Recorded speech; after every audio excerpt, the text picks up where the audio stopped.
So is that everything you hoped for? Jury's still out.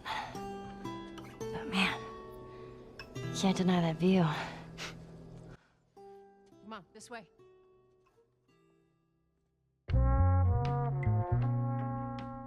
The Last of Us, the post-apocalyptic series that has somehow brought me a weird sense of peace and comfort in a world of suffering and backstabbing.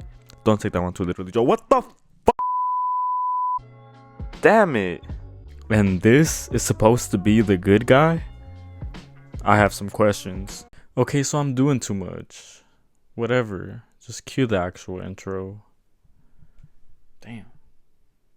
The Last of Us is a 2013 action-adventure game set in a post-apocalyptic world developed by video game company Naughty Dog.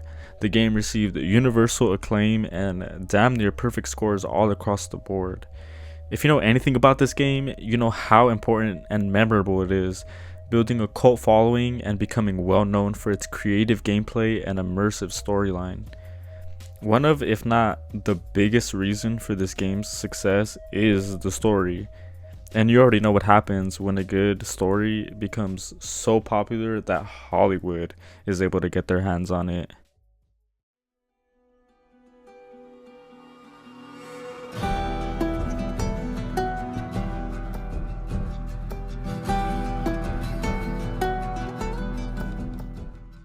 Yeah, The Last of Us television series.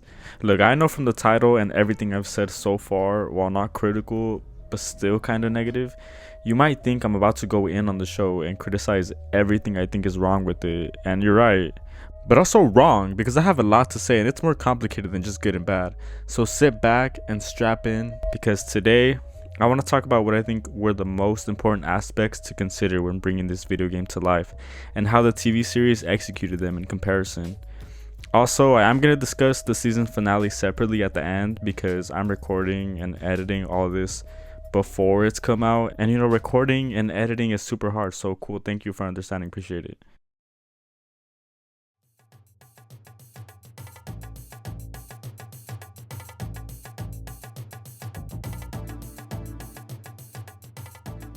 If I'm being completely honest, I actually like this show and appreciate it for what it is. I honestly think they did a great job with the cast. I love the settings and attention to detail, and I even love some of the different directions the show takes compared to the game. It actually surprised me how well made this show is. Kinda sad honestly, but hey, a win is a win. Before any of that though, we have to talk a little bit about the team hired to create this show. Now I know most of the guys that worked on this project probably had never even heard of The Last of Us before working on the live adaptation, but I actually feel as though that worked in the show's favor honestly. HBO said it themselves, they just wanted a good show, they didn't necessarily care about the plot or the video game. And I know that might frustrate some of the hardcore fans to hear, might get them twitching a little bit, but that's why I'm here. I'm going to at least attempt to ease your mind a bit and tell you why it's actually a good thing that the HBO directors just wanted a good show and didn't care that much about The Last of Us. See, I'm a nice guy. I care. Like and subscribe if you haven't already. Okay. First of all, we should all just want a good show, right? I mean, that's a good start. We can all just agree that no matter how much we love this game and its characters and knowing the high possibility of Hollywood ruining yet another classic, that we all just want something good to watch. Simple. They care, that's good, right? However, you can't just attach something popular to your own vision and expect fireworks right off the bat. They were smart to bring in Naughty Dog and some of the fans to accurately and respectfully adapt this game into a live TV show. I'm pretty glad that they didn't just try to give you some plot from the game, run with that for 30 minutes, and the other half just fill it with nostalgia, focusing heavily on these little side moments. Not doing that was the bare minimum. It almost got there, but thankfully it didn't. I actually think the show found a nice balance between adapting the main storyline of the game and finding these little moments for us and our characters to breathe and take in the events that occurred prior. And let us learn more about who our favorite characters were before, well, you know. On your knees. I think they did a great job really respecting the game enough while also wanting more than just copying the game onto a screen. You can tell the directors from Naughty Dog cared enough for everyone in order to make this thing work. To put it simply, the creators of the game care about The Last of Us. The directors of the show care about making a good TV series. That's still a good start to any TV series in my opinion, especially with the fans they brought in to work on the show. It just always seemed like the idea for the creation of this live adaptation came from a good place, and I say that outside perspective really propelled the TV series. I guess what I'm saying is the creators from the original game were enough for this show to be The Last of Us.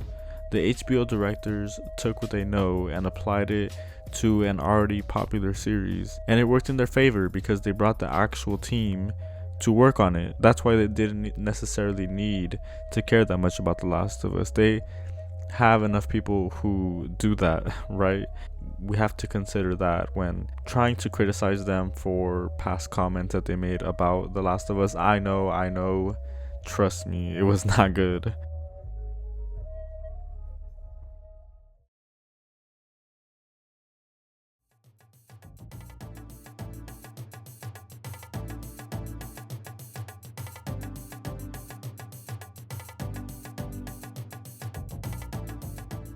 Nothing impacts a show quite like the cast.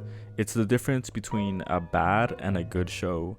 And The Last of Us did their thing by bringing absolute bangers in Pedro Pascal and Bella Ramsey on here as your main characters, Joel and Ellie. This season focused mainly on Ellie and Joel's relationship in the beginning of the original story, where they're strangers, and taking care of Ellie seems more like a chore than a responsibility. Your cargo. I made a promise to Tess. I know it's not a big thing that Joel and Ellie are mostly strangers for this season. I just really appreciate it because you're bringing these intense characters to a whole new light. Yes, I know it's a video game, and that takes some getting used to, honestly. Bella and Pedro feel different, and that's because Joel and Ellie are so unique. So I'm actually glad that we were given time to get used to these new versions of the original characters, while at the same time they were also getting used to each other. They're definitely amazing portrayals of Joel and Ellie. Bella Ramsey's performance at times are just uncanny. It's absolutely crazy. She sounds just like Ellie in some parts. Like, I honestly couldn't believe it. But what I mean is, you can definitely see how different their characters are right off the bat. Joel being a bit more sarcastic and unserious, while Ellie is more aggressive. She obviously is older in real life, so I definitely saw that coming. You can tell that Pedro and Bella just wanted to give Joel and Ellie a little bit of their own flavor to them. Not that our favorite country dad and daughter duo needs it. They wanted to adapt alongside the show, but at the same time, not lose what made the original characters so special. And let me tell you, I think they nailed it. Even some of the side characters in this thing, Nick Offerman and Marie Bartlett as Bill and Frank, masterclass acting. Also, Anna Torv as Tess was on point. She blended into the role perfectly and then made it her own, in my opinion. My biggest disappointment was finding out that Jeffrey Pierce was not Tommy. You had the right guy right there and you still put him in the wrong seat. Ugh. I know. He clearly was never Tommy. He looks way older than Pedro Pascal. You don't want Gabriel Luna? That's racist. Whatever, okay? Can a guy dream? Not the racist part, I meant, but I'm being reasonable, okay? Did the TV series version of Tommy look exactly like the video game Tommy? I'm gonna have to see some DNA test. But no, he didn't, okay? So it's okay that Jeffrey Pierce looks a bit older. Plenty of younger people look older than their older siblings. I'm just saying it was possible. I don't know. I'm not upset at all though, because Gabriel Luna did Tommy justice. I think I even like his accent a lot more than Pedro's, to be honest. It's just more calm and southern, you know? His acting complements it perfectly. All in all though, the cast did a stellar job. They all fit so well and have solid chemistry, especially within their environments too. They actually look like they've been suffering and starving for the last 20 years. It's great. I think. I love some of the shots and scenes they present to us in the show. It feels like it was copied straight from The Last of Us. It's so impressive. It's one of the moments where I'm glad they tried to copy it exactly like the game. I love even more how they interact with all these things, and the way they include them in the show. You can tell they really paid attention to all the little details that made The Last of Us feel natural and flow even more. I mean, damn, they even gave Ellie the exact same outfits from the video game. Their whole team did not hold back at all. It felt really neat to get that as a fan, especially with all the changes they did make to adapt the game into a TV series, like excluding the gas masks and the whole sports thing altogether. I can see why they did what they did instead, with the cordyceps stretching miles and miles, being able to communicate with the infected and feel sound vibrations from end to end. They did put a bit of an emphasis on that whole thing in the show, so I do hope that they do more with it, especially considering the show is picked up for a second season already. That and the bloater needs more screen time. Since they're doing things differently, I figure we can get some more scenes where the cordyceps and bloater play some kind of role in endangering their lives. You can just tell they wanted to do something different with the whole Last of Us story in general anyways. From Tess's death to the whole Bill and Frank story, this show wanted to add on to the intense and raw emotion that the video game series would constantly leave you feeling. And man, did it work. The whole infected sucking Tess's face thing left me just completely bewildered. What the hell was that? That was the moment I knew this show was going in a different direction. Also, I don't know what some people are talking about with the Bill and Frank episode. Can't two people just love each other? Damn. You think they really care about someone's sexuality in an apocalypse? Seriously, please shut up. For me, the story in the game is sadder just because Frank absolutely hated Bill's paranoia and controlling attitude, despite the fact that Bill was only ever trying to protect him. I understand both sides so much that it just hurts, especially with the way they found him and that note. Man, I can't. Too soon. HBO's version hit for completely different reasons. You had two people who finally found comfort and peace in each other and their environment for the first time in decades and got lucky enough to spend the rest of their lives together. Unlucky because their lives were cut short, but of course that just makes it more heartbreaking. In the game, you feel for both of them as individuals because love drove them so far apart.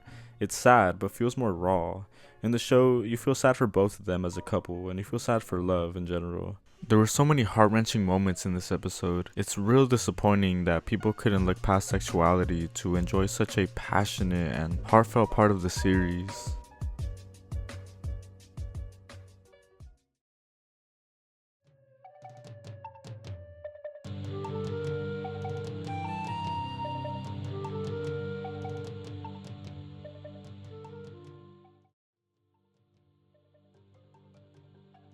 Another thing that makes the show feel really heartfelt and warm is something that I already mentioned but didn't talk about enough, and that is the settings and environment in this show. When I say there's this weird comfort that The Last of Us brings me, I mean that I don't understand how a series like this could even be comforting or peaceful at all. I think a part of this has to do with the setting and knowing the way the world was pre-apocalypse and what it is now. It's this hauntingly beautiful feeling, like I know there are a million zombies waiting for me outside, but for this one moment, we're surrounded by this all-natural, ever-growing environment, and we're now exempt of all responsibilities. I'm not saying I would live in that world, but you know exactly when Joel and Ellie are safe, and that brings a sort of peace to my mind, especially when they're surrounded by all this nature and quietness. Naughty Dog does a great job at just letting the viewer breathe and taking more of this world that's continuously being built by these moments of relaxation.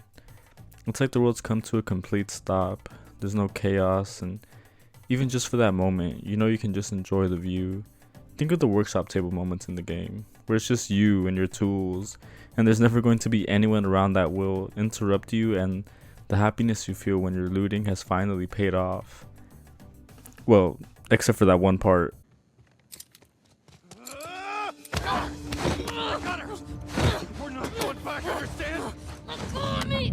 How an area makes someone feel is just as important to me as the effect characters have and how memorable they are. I love the way they interact with their surroundings rather than the area just being a setting for the characters to be in, because it kind of makes sense. I really appreciate a good view and the value it can add to a story.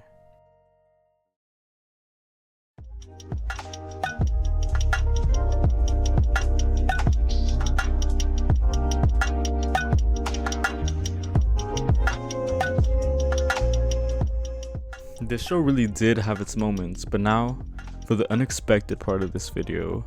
What I didn't like. That's right, I didn't like everything about this show. I have something everybody hates and refuses to acknowledge as reasonable. Valid criticism. As great as the story and characters have been portrayed, there were many scenes that left me feeling like there was more to be desired. And I already know it's because of how impactful and essential these scenes were to the original game. I wouldn't have minded as much about how rushed these scenes were if they weren't exact moments taken from the game. The biggest one I can remember off the top is Joel getting stabbed after they reached the university to find the researchers. It was so anticlimactic, but fast-paced at the same time. I didn't have enough time to even process that he got hurt. Before I knew it, I was just wondering how they were gonna have Ellie save him. I was so disappointed because I remember the intensity and shock I felt after seeing him fall off the second floor, only for my emotional depth to be pushed to its limits after seeing an entire pole stuck in his lower abdomen. At the same time, grown adults are trying to murder him and his adopted cargo. This show just kinda... Joel, watch out. Well, yeah, look at that. He's stabbed now. I mean, they did make it this intense moment, but in the game, you're shocked he even fell off the second floor of a building. Then suddenly you see Joel's been impaled and it all starts to feel so hopeless. It's a huge turning point in the game, and you can really tell with how Joel and Ellie desperately fight their way out. At this point, it really seemed like they were fighting to protect each other rather than fighting to stay alive and complete their mission. But I didn't get that from the show, and that really sucked, especially with how much of a turn things take from there on out. Ellie is forced to take on a whole new role and not only watch out for her own little self, but an entire grown adult that can't even function. Literally an anchor in an already suffering world. She takes everything she's learned and really starts to grow into her own, becoming this strong and savvy but even more cautious individual. We rode in on this high in terms of stunning visuals and thinking our antagonists were finally going to get somewhere after all this traveling and hard work, but not only are we let down when finding out the university was abandoned, by the end of it, we're not even sure if our beloved stepdad is gonna make it. We were presented with all this hope just to be pulled back down and shown how cruel the world really can be. This is depicted accurately in the show, but it feels like HBO focused just a little too much on Joel's recovery rather than the possibility of him dying and leaving Ellie all alone. Once again pulling our heartstrings, we saw a whole other side of Ellie after Joel was hurt. One that was really scared and desperate, and I think the show does a fantastic job with this. Before, she was doing anything she can to keep her friend alive, and then suddenly, she was doing everything she could to keep her own sanity alive. She realized the world would never stop coming after her, and all the different ways which she could be harmed. I thought the show wrapped up this part nicely and accurately.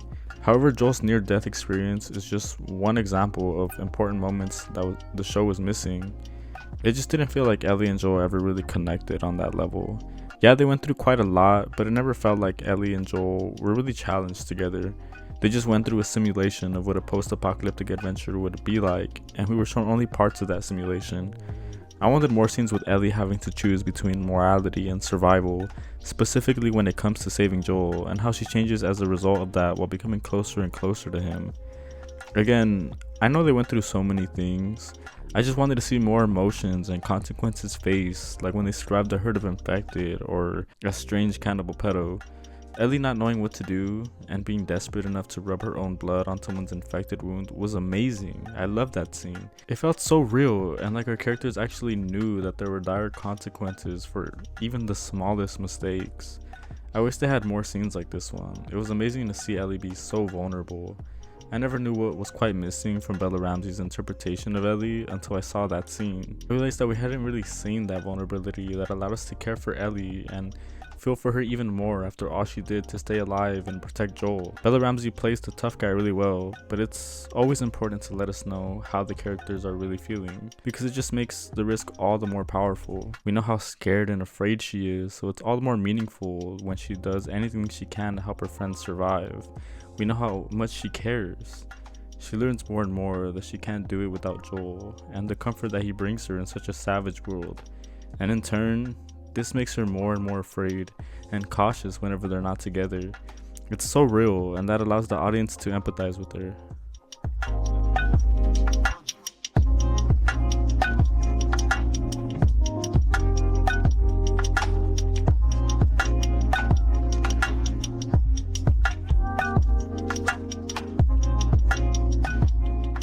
So the season finale.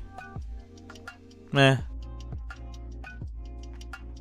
No, I'm just kidding, but seriously, Bella Ramsey hyped this thing up. She got everybody excited, and I won't say it was all for nothing, but in terms of something new and different, we got none of that.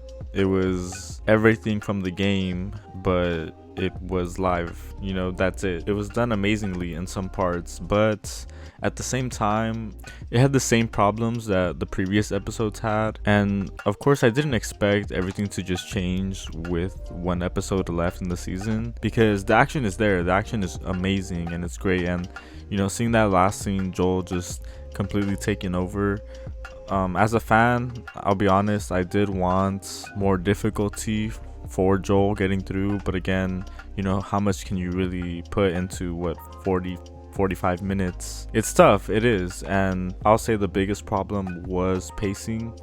So if they can figure that out, I say they have a real hit on their hands. But as for the episode itself, nothing new, nothing really different, nothing that was worth all the hype. But again, done efficiently, done in a way that does leave me wanting more. I'm not so excited about having part 2 be in season 2. I didn't know that they were going to go through everything in this last episode. Honestly, they skipped a lot of important pieces that I felt like they could have put into the next season, and that I think would have fixed the pacing.